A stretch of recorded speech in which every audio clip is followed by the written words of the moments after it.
Mic check, 1 2 1 2, mic check, 1 2 1 2. What is good? What is good? What is good, beautiful people?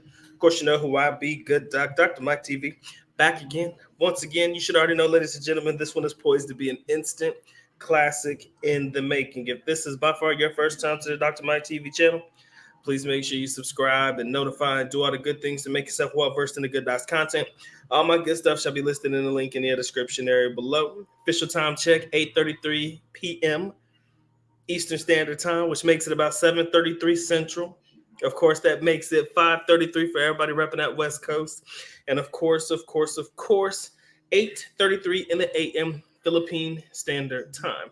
Wherever you guys are reporting in the world today, and thank you guys for joining the Good Doc on a conversation that I think is long overdue.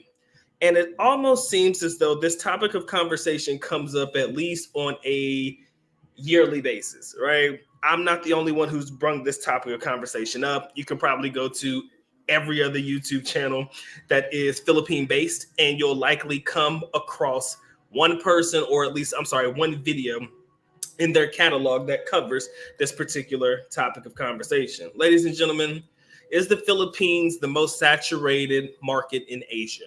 Not more specifically just in Asia, but do you believe in general that the Philippines is oversaturated? Now, the word saturation, oversaturation, most saturated, it can take on many different forms and it can take on a life of its own, right? At the end of the day, you have to think about what it is that you would define saturation as or oversaturated as. For me, I would say, are we seeing a lot of vloggers, right? Are too many foreigners traveling to the country at one time to the point where it may be not necessarily a desirable place, but a place where you feel like it's probably in my best interest to get away from it, right? Or you're not feeling the same vibe as you did when you once came. Maybe it's a little bit different, right? And for me, because I lived there for a period of time, I wouldn't say that it's oversaturated, but anybody who's been to the Philippines before, it may get to the point where you're looking for new experiences. So in that regard, do you consider it to be oversaturated? If you've lived there for a period of time consistently, do you believe that the Philippines, in your mind specifically, is played out? If it's a first-time foreigner, first time coming to the Philippines, you don't know what to expect. You've never been there. You have no basis other than the information you're getting from other YouTubers. Maybe your, your perception of the conversation will be different. Maybe your understanding of what saturation is will be different. You'll likely see foreigners everywhere that you turn, but it won't bother you because at the end of the day, it's just, hey, another foreigner, another day, another dollar, right? So those particular aspects of the travel won't bother you. But for those that have been there, do you kind of look at the Philippines as a place that is oversaturated? Do you look at the Philippines as a place where there is such an influx of foreigners traveling in at one time to the point where it may not be as desirable as it once was? In your opinion, this is purely opinion based. Myself, I kind of feel like because there's so much to go around and there's still a lot to enjoy about the country, I don't believe it's reached that level of saturation, in my opinion, because you can be in one particular area. Let's say you're in Iloilo. Let's say you're in the Cebu area, or you're in a place like Davao. When I'm in Davao, I can be honest. When I first got there, I did not see a lot of foreigners. I think I could go months on end when I first arrived in the early 2000s, and I wouldn't see a foreigner at all. Wouldn't see one for months, other than my dad and my brother, right? The only other people I came with, I didn't see a lot of foreigners traveling to, or at least in the Davao area. Right? In Manila, a little bit different. Of course, you got those that have chose to live there after they've done their tour of duty of sorts, so that they can go on their tour of booty of sorts. People who've chosen to live in the city area after they've, retired and things like that. And as you guys know, if you don't know, there is a large retirement community in the Manila area, more specifically because, there's a VA that they can go to in the Philippines. And the Philippines is one of very few places, if at all, in Asia that actually has a VA for,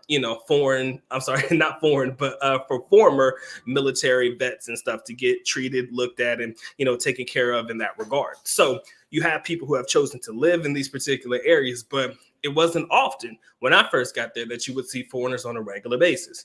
Time goes on, a lot of people start hearing about the Philippines, the videos come out, you guys know what it is. Once these videos come out, once everybody's, fascinated with the Philippines, and you start, of course, you start talking about the women and stuff like that, it piques the interest of the average man. Mostly it's men traveling to the Philippines, not saying that women do not, but mostly it's the guys. It piques the interest of the guys. When it piques the interest of the guys, guess what? You're going to start seeing them come in droves, right? And it's not so much the older expats either, right? Somebody young like myself. When I first got there, of course, I'm old as hell now, but when I first got there, I went there for school. But at this day and age, you may be a travel vlogger, or you may be somebody who has made a living off of traveling to different countries, and the Philippines just happens to be the next place on your list of places to go because people have told you about it and you just want to see for yourself if it's a place that you would genuinely want to be in. As a result of all of this information taken into consideration, is it to the point where you feel as though it's oversaturated? And for anybody who catches this video on the playback, again, that's what the comment section is for. I would gladly like to hear your feelings about whether you believe the Philippines is an oversaturated market or not. By which, a lot of foreigners coming in, you don't feel like it's going to be as fun, or for whatever perspective you kind of label as oversaturated, because everybody's going to feel different about that term. Like I said, it's going to take on many different forms. But for me, it's more or less about, do you feel like there's too many foreigners coming into the country?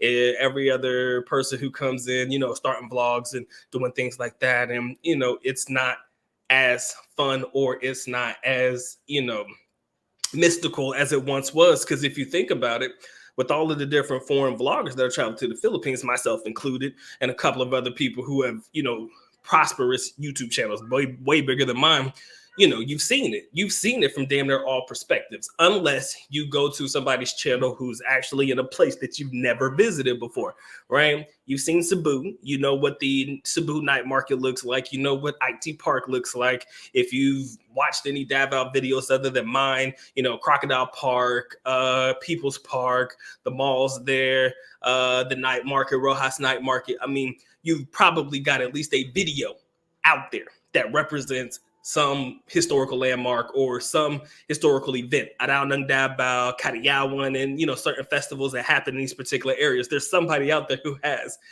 put out a video that you've at least seen and or at least have access to see.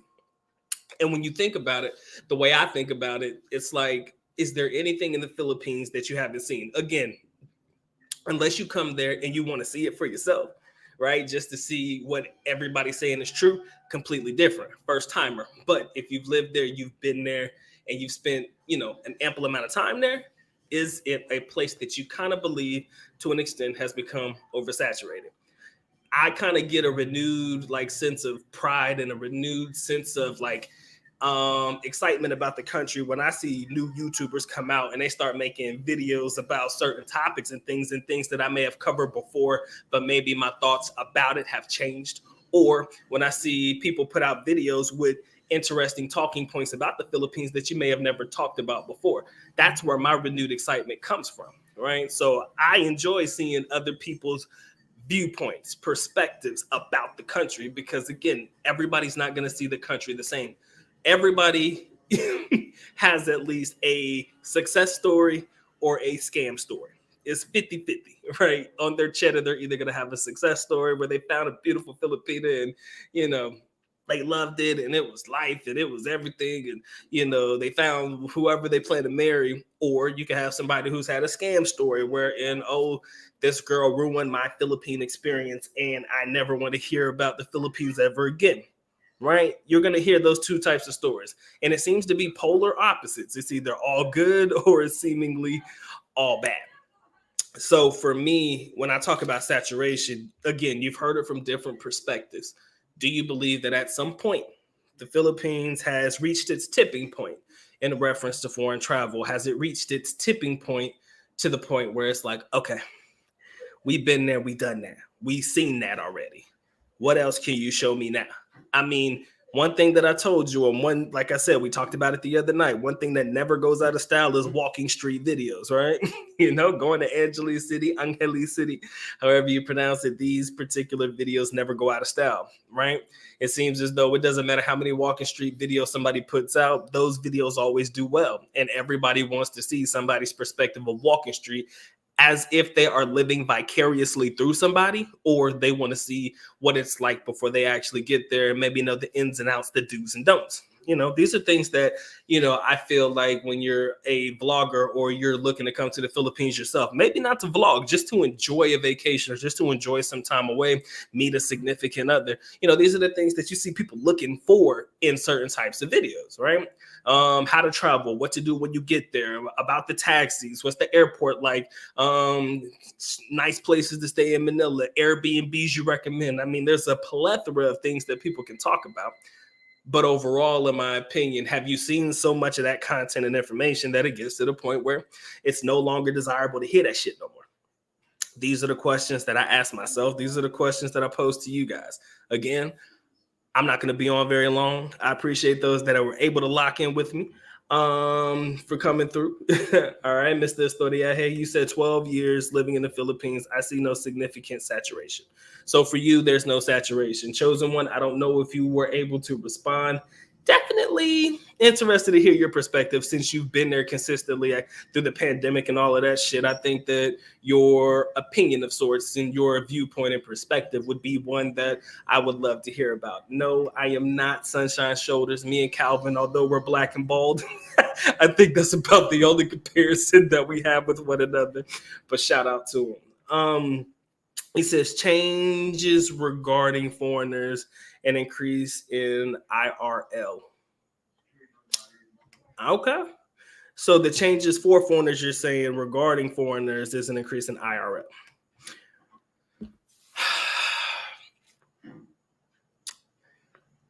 I think, in my opinion, I think one of the biggest difference that foreigners are going to see, if you've been there like post or prior to, everything that happened, in 2020, prior to that, if you were there and then you come back, I'm pretty sure you're going to see a lot of your favorite businesses closed, right? I think that's a fair assessment. At least you're going to see a lot of the places that you used to frequent have likely closed. And with the closing of these particular places, if they have not reopened, I guess the question I would ask is, are all of the foreigners going to start going to all of the same spots, right? Are all of the foreigners all going to start going to all the same spots, right? Let's say you had a little hideaway, a little place where you go get you a massage or something like that, some random street corner in the back alley, you know what I mean? And that place is closed now. So now you got to go to another place that, other foreigners frequent. So it seems as though you might find a lot of foreigners can, collaborating or coagulating or coming together, cohabitate, whatever you want to call it, in a certain area. Would that constitute and or contribute to, the oversaturation or potential oversaturation in the country? I do believe that foreigners, and this is what I'm starting to love most about people traveling to the Philippines now, and I think this plays a major part in whether you may or may not consider it to be oversaturated. You have a lot of foreigners who are looking to travel to some of the more virgin destinations. Now, when I say virgin destinations, we're talking about untapped markets. I mean, it's the Philippines. How many untapped markets could there be? You got a lot of foreigners looking to stay in the province, right? We got a lot of foreigners that are looking to spend a bulk of their time outside of the city area, right? You're walking streets, shout out to my man Mike. I saw your video earlier today. Poblacion area in Makati, so you have a lot of people who are looking to travel outside of that. Right? A lot of people who are looking to say, you know what? I find my peace and tranquility in the Bukits, right? AKA the mountainous area where the lush green vegetation is, the trees and shit. So if you think about it in that perspective, if you're that type of foreigner, I don't think you're going to see it as oversaturated, because likely the place that you're moving to is not necessarily a place you're going to see a lot of foreigners going in the first place, right? So if you see that foreigners are starting to spread out as opposed to everybody in Manila, all of everybody in Cebu, in certain areas and certain clusters in Cebu, the American hangouts, the American destinations of sorts, I start to believe that that's going to make a big difference on the perspective and viewpoint on whether you find something to be saturated or not. All right. So I see we got a couple of you guys in the building. If you haven't dropped your like already, Doc would highly appreciate that one, man. Y'all know the rules, man. Make sure y'all caress, molest, and distress yourself all over that like button. It wants it, it needs it, most definitely has to have it. You guys want to support in any capacity, please feel free to do so. But like I said, man, happy and blessed y'all choose come through. Spend a little bit of time with the boy today. Now and then, he says, I bet it was more saturated when the U.S. military bases were here. Likely. And that was because people were in the Philippines technically on a mission, but not necessarily on a mission, right? So, yeah, I think when they had a lot of the military in the Philippines, you could probably say it was oversaturated then. But then again, like I said, man, a lot of the military veterans, they retire and they come back because of the times that they had prior to, being out of the military, kind of gave them an indication that this is a place that they wanted to be, which is dope. In my opinion, the fact that you want to come back and run it back, in my opinion, says a lot about the country, a lot about a lot of other shit, but we're not going to get into that right now. You said I go to Thailand next week, a long needed vacation. Like I said, man, when you were there during the tough times and shit, I do believe that plays a major part in your perspective about the Philippines, right? Sometimes when you just need to get away, that getaway is enough to, like I say, refresh your experience in the Philippines, if you choose to come back after that trip to Thailand. Shout out to my man Mike. What's up with you, bro? But yeah, Thailand may be another place that a lot of people consider to be oversaturated too.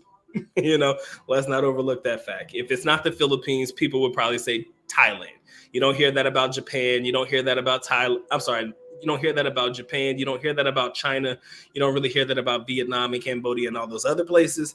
But Thailand and the Philippines would likely be the top two places in Asia that certain people would say, you know what, it's a little bit overdone for my taste, right? That place has been ran through by quite a few, right? And if you're looking for those virgin destinations, like I said before, you might set your sights on other places. But if you're anything like me or anything like your average guy and you see the Philippines as popping, at the end of the day, guess what?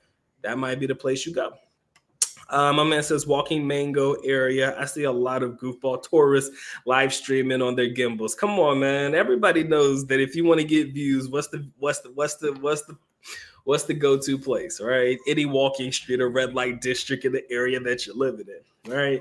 And yeah, to me, it does seem a bit touristy and goofball to do it, but fuck it, man. If you know it's going to get views or you're trying to show people certain areas that they haven't seen before, or you have an audience or something that you cater to when they're like, hey, bro, next time you go here, man, make sure you turn your camera on, man. Yo, the next time you go to Mango Circle or Mango Square or Mango Rectangle or some shit, make sure you have your camera on, bro. I want to see that shit.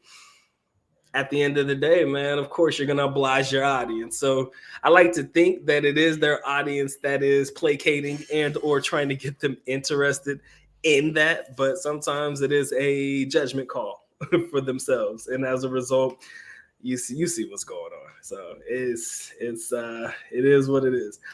Shout out to my man Pedro. What's up with you, man? I've always wanted to ride some elephants too, man. That shit sound like fun. I saw my boy HT do it, and then I seen a couple of other vloggers out there riding the elephants. That shit just seemed like fun. How the fuck I'm gonna get up there? I'm a big guy. We're gonna have to figure that out. But yeah, that shit did look like fun though, no doubt. He said, I'm gonna find some of that alcohol with the snake in it. He said, I heard it gives you stamina. You let me know how it tastes, man. I think I'm not that brave. I'm not willing to risk it all, man. Not willing to risk it all at that time. Every time I go to Thailand, everybody asks me to bring them back Viagra. The stuff in the Philippines is fake. Unless you get it from the VA. If you buy that shit on the street, yeah, probably. But if you're getting it from the VA, trust me, if you know, then you know. I don't think that shit fake. But like I said, man, if you got to buy that shit on the street, do what you do, man. Do what you think is best. Shout out to my brother Robert. What's up with you, man? Appreciate y'all locking in. But yeah, just wanted to have that conversation, man. Interested to hear what you guys got to say about it. Again, everybody's vibe is going to be different. Everybody's vibe is going to differ between whether you think the Philippines is a saturated market or it's not a saturated market. At the end of the day, for me, I don't really think it matters. If you're going to go there, you're going to go there, right? That's the only way for me to see it. If you're going to the Philippines, bro, you're going to go to the Philippines, period. Because you want to see it for yourself. Like I said, your first timers, this don't necessarily apply to you. This is for people who have been there, they've done that, and maybe they're seeing it through a different lens than somebody who's fresh off the boat, right? Somebody who's fresh off the plane and, you know, trying to have that, not necessarily that wide-eyed approach, but if you've seen other foreigners do good with vlogging, you want to do your own version of it, right? And like I said, man, that's where it all starts, man. It all starts with a passion, man. And I pray that it works out for y'all like it did for me.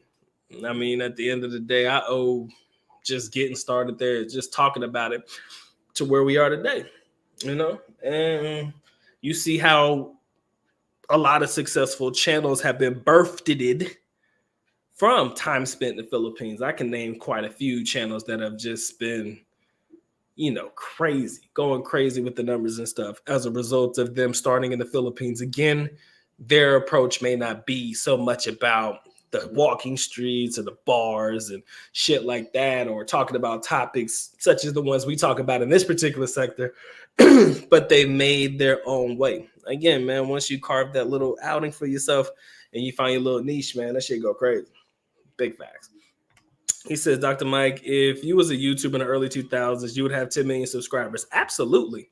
I tell everybody, people ask me, what is my biggest regret with YouTube? That was it. That was my biggest regret, not starting earlier. And you know what's funny? And I tell you guys this story every time people ask me this. My dad used to have this old Sony camera. I mean, this camera was big. It only had like 8, what was it? It was an 8 megapixel or something like that. I mean, at the time, that was a dope ass megapixel for a camera. I think it was 8 megapixels, big ass Sony camera, right? And my dad used to say, yo, man, just go to school and just film your life in school, man. He told me this shit a long time ago. And if you would have listened, Doc, you would have been able to retire. I probably would have never left the Philippines. I probably wouldn't have had a reason to leave. I would have probably ran out of shit to talk about. But by the time I ran out of shit to talk about, I'd be rich, right? But one of my biggest regrets is not starting when I was in school. But then again, you know, vlogging wasn't a thing. YouTube didn't pop off until like 3 years after I got there and stuff like that. But that's neither here nor there. It would have been a great experience, man, 100%. But like I said, man, I started a little later in the game. Still being able to talk about experiences and stuff like that, I would have rather shown you than told y'all, but you get it. I mean, it comes with the territory.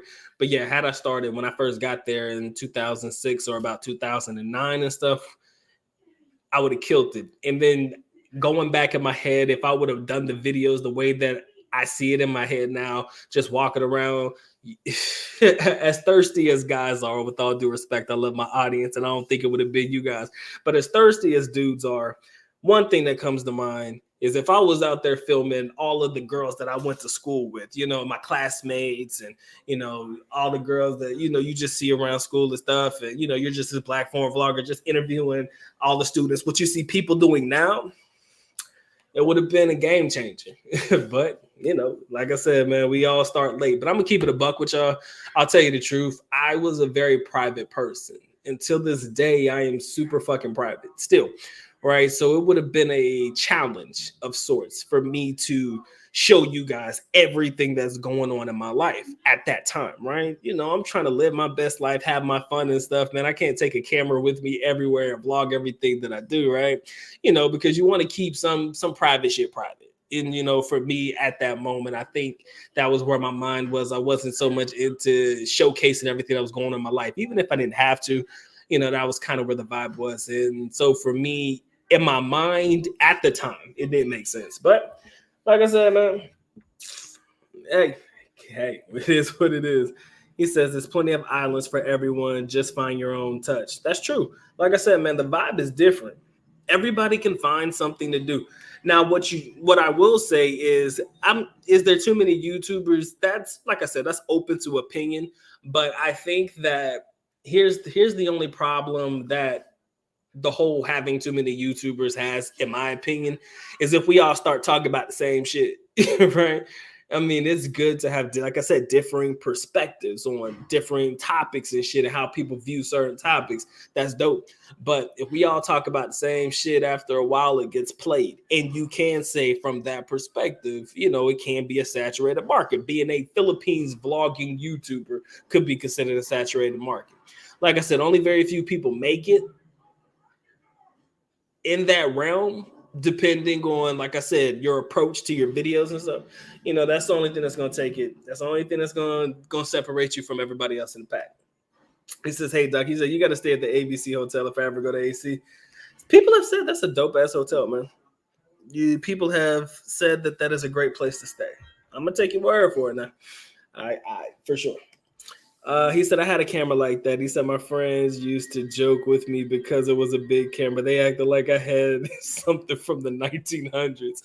Yeah, man, that camera, it was a Sony something. I forgot. It had the long lens on it and everything. It was the biggest fucking camera. And to be trying to carry that shit around school, it was a mess. And this was before we had cameras on our phones. Let me not say that. There were camera phones out during that time, of course, but this was during the time when if you wanted to get good megapixels and shit, this was about the time when, the only way you were going to get quality camera quality for a video is if you had that big ass camera, right? So it wasn't happening on your phone for sure. It was not popping on your phone, but I loved it, man. That camera was dope. It was my dad's camera, and he cared a lot about that camera. I think that camera was expensive, like $1,000+ when it came out. Motherfucker was expensive, so it wasn't something where it was like, yo, I could just take it anytime I felt like it, bro. That was an expensive camera. Like, you drop it, you mess it up, you're in trouble. So it wasn't something like I would be taking it around all the time, anyways. He said, "I just got back from 5 days in Boracay. 90% Filipinos there, very few white tourists. Did you see the black guys there?" He said, "The problem with so many YouTubers covering the Philippines is the misinformation." I didn't hear about the use of tap water to make coffee. That's something new to me. I think Davao City's tap water is safe.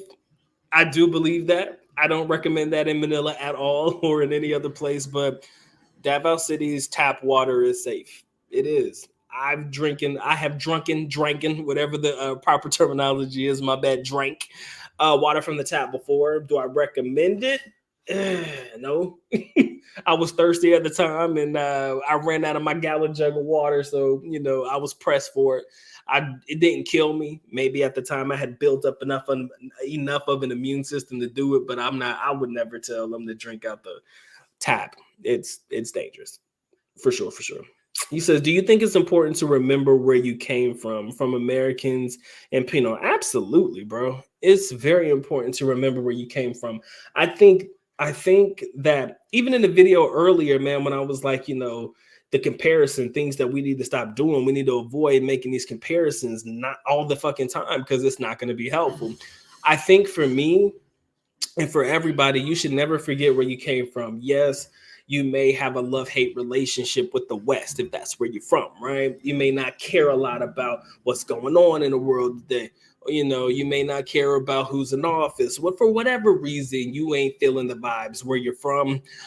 I don't think you should forget it, because it's not as if I would go to the Philippines and renounce my citizenship, right? I'm still an American. Let me say this. I would still have my American passport. I would not give it up for any reason,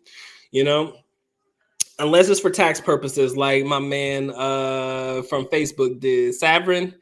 Yeah, go to Singapore for tax purposes and renounce the citizenship. Now he's Singaporean, I think, or something like that. But yeah, unless it's for money benefits, I would never renounce my citizenship at all. So I think it also keeps us humble too. For me, I think it's a humbling perspective. I think us as foreigners, we're pretty. We how can I say this? When we go to the Philippines and your money is really long over there because it goes a lot longer than it does in the United States, and you have this, I feel like a king mentality. What tends to happen is you do forget where you came from. I mean, I'm not gonna sit here and tell you guys I grew up in the ghetto. I didn't grow up. I was a middle class kid my whole fucking life, right? My dad's in the military, so my dad was in the military damn near my whole life growing up. So until the time where him and my mom's weren't, together, I was on military bases, just living a regular child's life, right? So I didn't grow up hard, right? I didn't grow up in tough neighborhoods or anything like that. Even when I came back to the States and shit, my grandma's neighborhood where I used to live at, for a period of time, she lived around a bunch of old black people, right? So it's not as if I grew up in harsh environments, but I do believe that it's better you remain humble, right? It's just a humbling perspective to go to the Philippines and see the level of poverty in that motherfucker. It's bad. So you should never forget where you came from, man. I think it makes you who you are. People who grew up a lot worse than I did, and you make it out, whether it be through military, whether you make it out in any fashion or form, man. You can't forget where you came from, man. You just can't. It's always going to be innately in you. Now, I do believe you shouldn't forget where you came from, but I do believe you can't bring that Western mentality to the East. And I think that goes without saying, right? I think that goes without saying. You can't have that same mentality in the Philippines that you had, in the United States. So, hey, I appreciate y'all locking in. If you haven't already dropped your like, man, make sure you drop your like. And for Filipinos, absolutely, man. I hate to say this, y'all. I hate to say this because somebody gonna be mad, but I've come across quite a few Filipinos that made it to the United States, and they're a bunch of assholes now. They truly are, man. They've kind of allowed this American mentality to get the better of them. It happens, right? It happens. It's not all. Trust me, not all of them. Let's keep it a buck. Foreigners going to the Philippines thinking they're better than everybody. You get that vibe, right? Sometimes you have Filipinos that come to the United States, make some bread, of course, your nurses and shit like that. Or if they're really killing it in the game, they go back home. They kind of feel like they're not like the other Filipinos that are there. It happens, right? I think it's always good to remember where you came from, but let's keep it a buck, man. When that money start flowing and you pretty much on a financial level separate yourself from where you came from, shit, it's hard to go back, right? That's why you don't have a lot of Filipinos that are talking about trying to go back home. Unless you're gonna live in like BGC or some shit or Makati or the bougie areas in the Philippines, man. They're not trying to go back, right?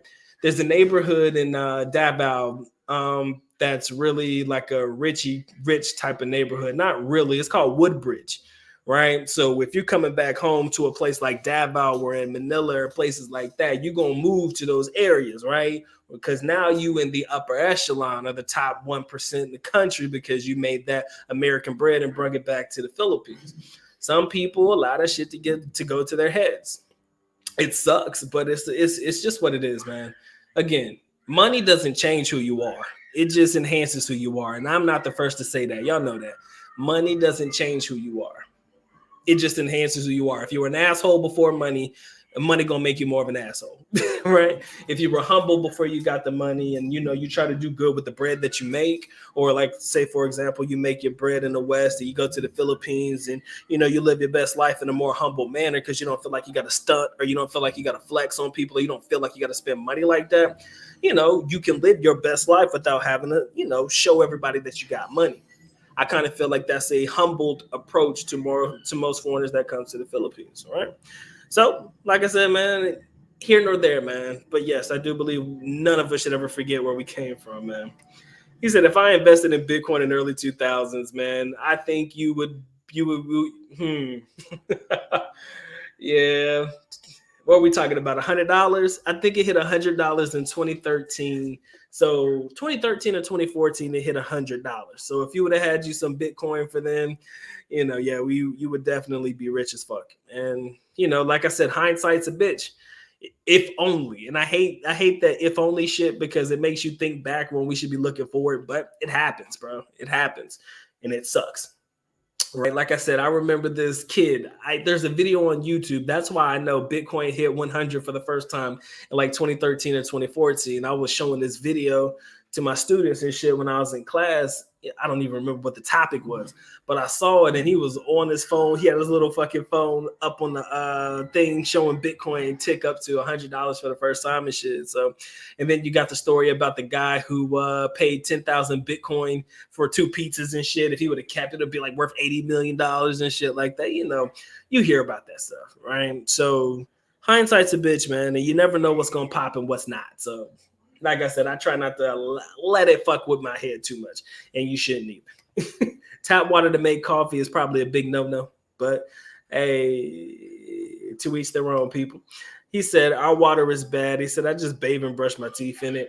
Davos City's water's not bad, right? Like I said, it could have been the fact that I built up an immune system for it, but I wasn't drinking that shit on a regular basis either. Okay, let's keep it real. I'm not out there just drinking tap water all the time. It was every now and again I used to drink it, and it didn't really affect me too much. But I can't say the same for vanilla in other areas. Let me make sure I say that. All right. He said use the tap water, and you may have a mutation of sorts coming out of your rear end. I'm good, bro. I'm good. Drinking distilled water, not a bad look as well. He says, why do you think some investors are reluctant to talk about their portfolios? I mean, that's a great question, bro. I'm not reluctant to talk about mine. It's not a big ass secret, but I think the exposing. See, here's the thing. I don't think people should know about how much money you have in each position in your portfolio, but I don't see an issue with why people should be scared to show them what you chose to invest in. Right? You got your standard blue chip stocks, man. Robert actually shared me his portfolio a long time ago. I don't know if it was his whole one, but Robert showed me what he was invested in. And I talk about what I used to be invested in on my Doc Talk Stocks channel. So that's another channel for another day. But I've had no issues with being transparent about it. I think people just don't. I mean, it's not like if you're the only one that's invested in it, you're gonna be the only one that wins or anything. And I guess it's weird. The biggest thing for me when it comes to my portfolio and sharing the positions that I have, the only thing I don't like is the simple fact that if I tell you something I invest in and you invest in it too, and you lose or it goes down, I don't like sharing it for the fact that I don't want nobody to blame me if it starts to go down for any reason. Because again, I can't predict the market. I just invest in shit that I find to be fucking interesting. But if the market goes down because of something you invested in, right? Oh shit, Doc told me to invest in this and this shit go down, man. Fuck him. You know what I'm saying? People hate you for that. So that may be one of the reasons why a lot of people are reluctant to share in their positions. Me personally, if you ask me what I'm investing in, I'll tell you what I'm invested in. It's changed a lot over the last year or so. I've reduced my positions down to 5 that I hold long term, and then like a handful that are trading. Something I just get in and get out of within a year or so. So I got 5 long term holds, and then a couple of trading shit. So yeah, that's me. Right, but you shouldn't be afraid to share your positions, how much money you put in. I mean, pocket watching, I ain't with it, but you got some people who do that. My man said, I made the mistake of drinking tap water in Olengampo and I paid for it for 3 weeks. Oh yeah, man, that loose bowel, bro. Either you throwing up or you got that loose bowel, man. I bet you took off about 10 pounds, man. Probably 20 if you did 3 weeks, bro. Oh man, he said they don't want you to know how much they have. Like I said, bro, I'm not big on sharing.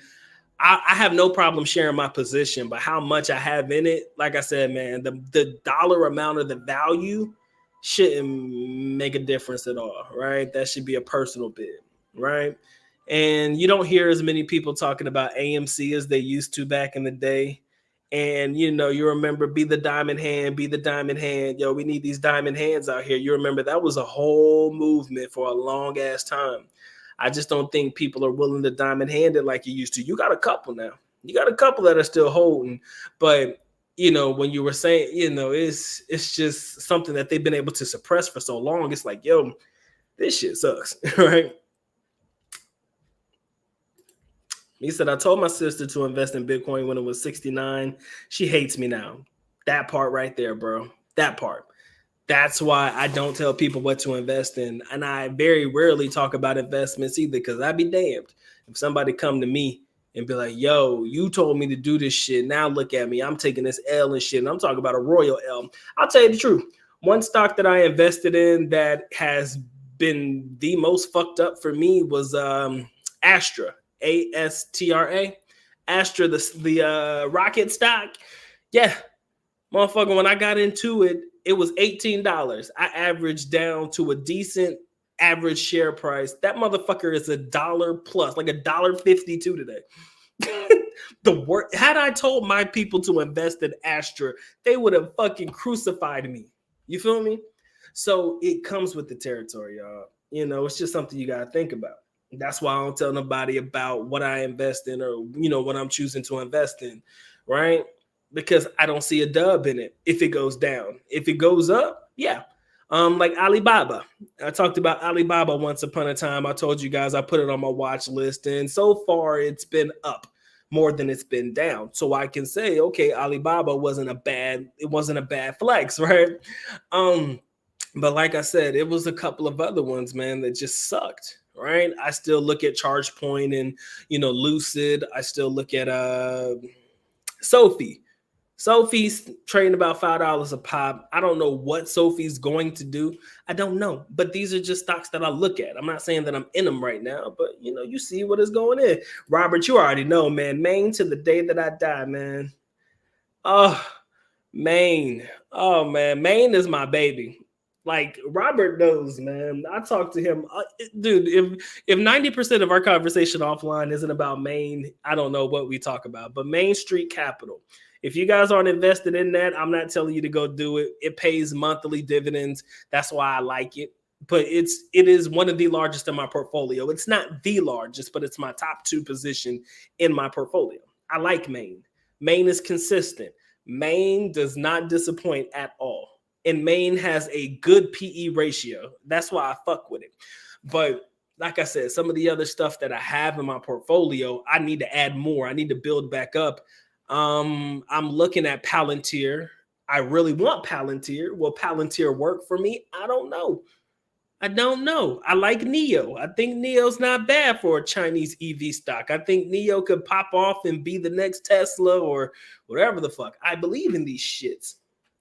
But like I said, because I believe in it doesn't necessarily mean that it's good investment, right? So again, like I said, I could tell you to invest in it, but if you lose, guess what? Oh, y'all ain't coming for Doc's neck. Nah, I'm good. I'm good. Yeah, Astra was pitiful. Astra was depressing. And until this day, it's going to be depressing. To be completely transparent, I did sell out of it a minute ago. Had to. It is what it is. I just couldn't look at it anymore. And it was devastating to call it, and, maybe they do end up with their every month, rockets up in orbit with the satellites and shit. Maybe they do that shit. But right now it was looking real flimsy, right? They keep getting contracts, but it was looking hella flimsy because their fucking rockets just keep crashing. And granted, I love the innovation. I love the fact that they keep pushing. Right? But goddamn, how many more crashes are we gonna go through before shit start to work? You feel me?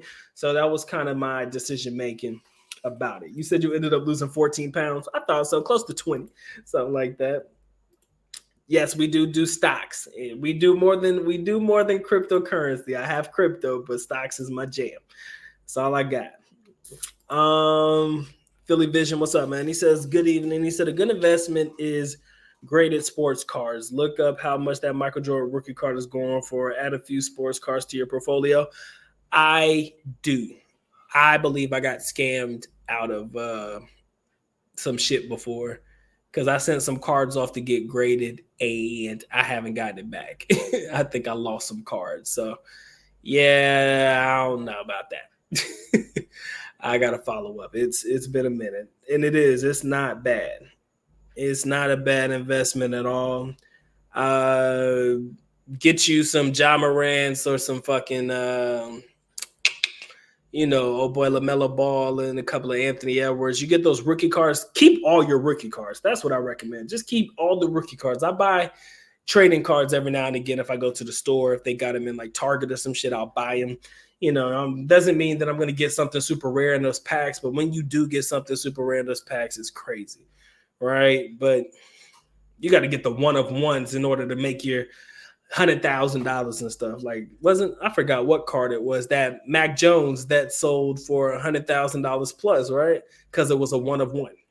Shit, crazy. It's a good market, but like I said, it is pricey. I do agree, Robert. It can be pricey.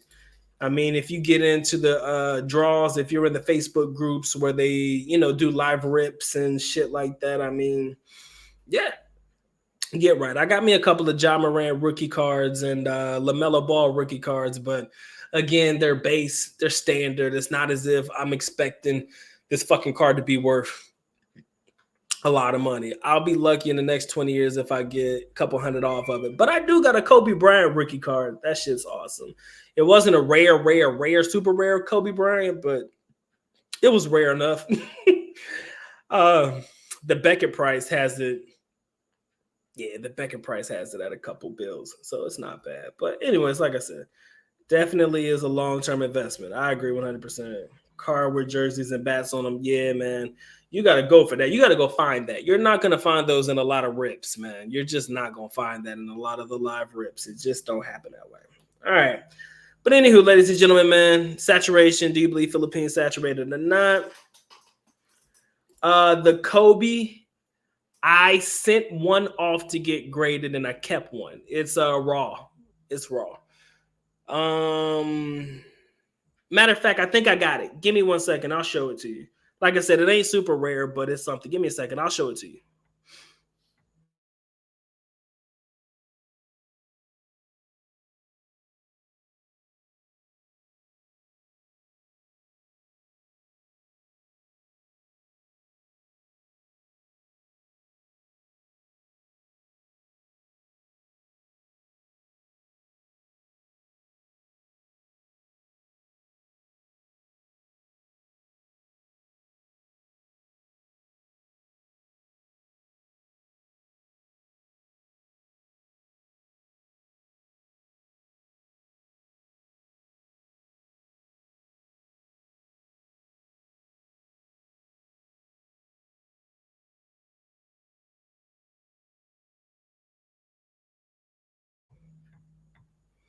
Yeah, it's this one right here.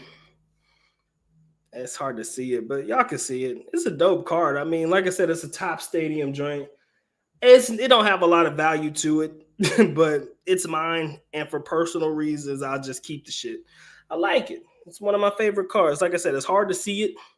I got one more rookie card. It was his Fresh Foundations metal, Fleer metal Fresh Foundations card when it was a rookie. So, like I said, I got some shit, but it ain't enough for me to fucking retire off of. You feel me? But like I said, if you're not in the market buying that stuff, like when people live rip it or you getting it when they first get it out of the pack and shit like that, and the buy and hold and shit like that, hey, it is what it is. All right. Ladies and gentlemen, man, I'm not going to hold you very long, man. Doc's going to go ahead and get the get, man. I appreciate y'all locking in. Appreciate y'all staying the course, man. Appreciate y'all tuning in. If you guys enjoyed the video, please, like I said, man, feel free to share it. If you guys watch this on the replay, make sure you leave a comment section in the comment section below, letting me know if you think that the Philippines is now a saturated market, or if you think, nah, Doc, you tripping, man. It's not that bad. There are too many places to go where foreigners can really enjoy their best lives. And, you're just not going to have too many issues with there being an oversaturation of sorts. How can I say this? He said it looks good. He said a lot of sports car show will lie to you about the value of the car. Oh man, that car, honestly, I'm not gonna cap, man. This one here, I think is it might be 100, bro. It's not that big. I would have to go back and check it, but honestly, God rest his soul, man. I think the value of the card is going up since Kobe's no longer with us, and of course he wasn't playing in the league at the time. It might change the value slightly, but then again, it really does depend on how much a person's willing to pay for it.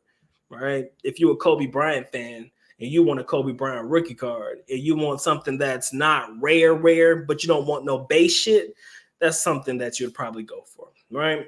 But yeah, man, I do collect cards, man, just for fun. That one I've had since I was like in second grade, I think, 97. We were in Japan that time, third grade, maybe, something like that for me.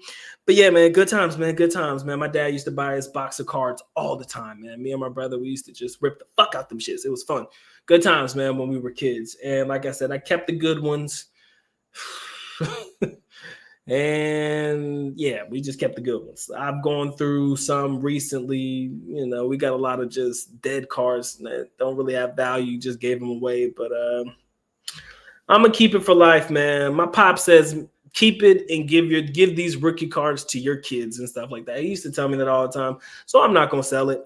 I gotta find out what happened to my other one though, because I sent some shit off to get graded and I haven't gotten it back yet. And yeah, that's a problem. That's a big ass problem. But anyways, neither here nor there. Like I said, man, appreciate y'all locking in. Appreciate y'all sticking with the good dot, man. I'm gonna go ahead and let y'all go on about your business, man. Has been fun. It has been real. Shout out to my silent partners. Y'all know the rules, man. Appreciate y'all locking in for whatever reason you tune in. Appreciate you. For those that hit me up in the chat, man, keep the conversation going. Appreciate you guys locking in. Y'all know what's good. I appreciate the time. Miss, what's going on with you? Appreciate you coming through.